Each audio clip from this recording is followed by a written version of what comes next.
Hi, everybody. I'm Valerie Gocher, the founder and executive director at Bind, the Brain Injury Network of Dallas.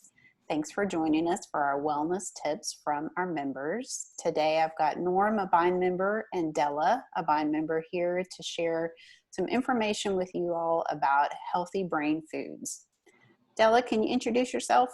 Yes, my name is Della. I've been at Vine for about 7 months now, and I moved here from Kansas City, Missouri, me and my daughter. And we love it here in Texas. We love the weather here.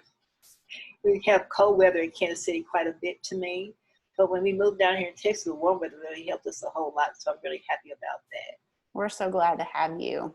So how is it that you came to be a member at Bind? I was introduced, I would believe it was through one of the other centers I had previously went to visit. And then someone there that's in the wellness center, she told me about Vine. And so I said, okay. And I met Mr. Christopher first. I don't remember his last name. His name is Christopher. He's a very good guy. He was already a member there, and he introduced me to everybody. So that's how I got the code. Did you have a brain injury before you came to the program? I did. I had a stroke in like 2015.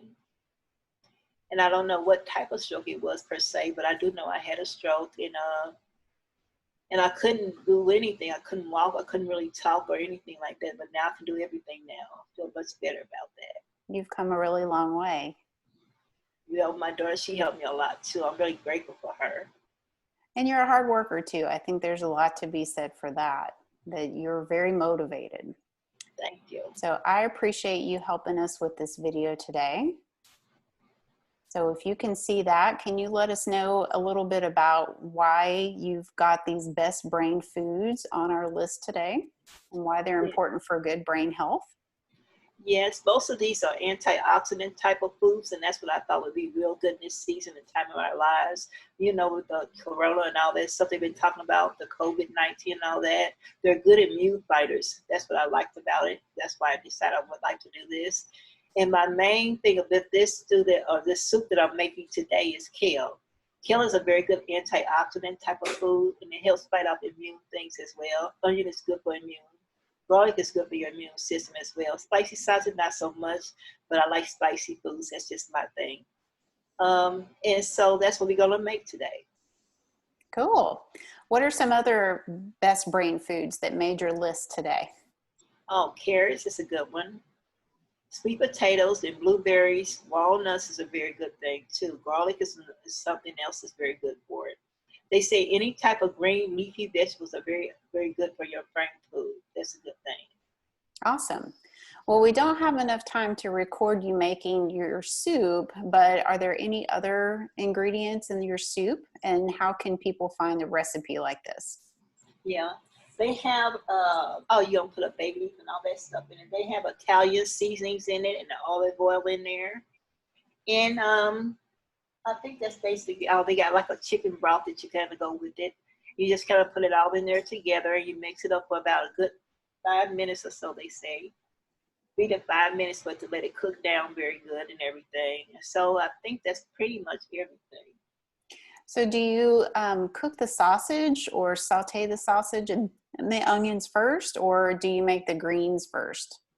Yes, first you put the sausage and the onions and the garlic in one pan by itself, and put some seasoning, the Italian seasoning in it as well. And then after that, you make sure it's well cooked, you know. And then you put the chicken broth, and you add the chicken broth and the potatoes to it. You bring it to a low boil. That's what they said in here, for about 10 minutes or so with that. So you want the potatoes soft, but you don't want them falling apart. You don't want that. Right, not mashed. Yeah. But boiled. Yeah, they say fork tender. That's what they were saying. Okay. And then you just combine it all together, and then you taste it, make sure it tastes well to you and everything, season well. And that's basically it that I can see. So, you know, also after you get through cooking it and everything, you can put Parmesan cheese on top or either Romano cheese on top. That sounds really delicious. I know from experience that a lot of times you add whatever your greens are towards the end so they don't get overcooked. Yeah, they said it's a good idea. You don't want to mushy or nothing. Do you think that would be a good soup to also put maybe spinach in as a substitute for kale? Yeah, spinach would be wonderful, yes. They also said escarole is a good one too. All right, cool. Well, thanks, Della, for sharing information with us today about best brain foods and your recipe for spicy sausage and green soup. It sounds like it's going to be delicious. Okay, well, thank you so much. Thank you. Thanks for joining us too, Norm. Y'all have a Thank great day, you. and thanks for Bye-bye. joining us and supporting Bind. Thank you. Bye-bye. Thanks, Della.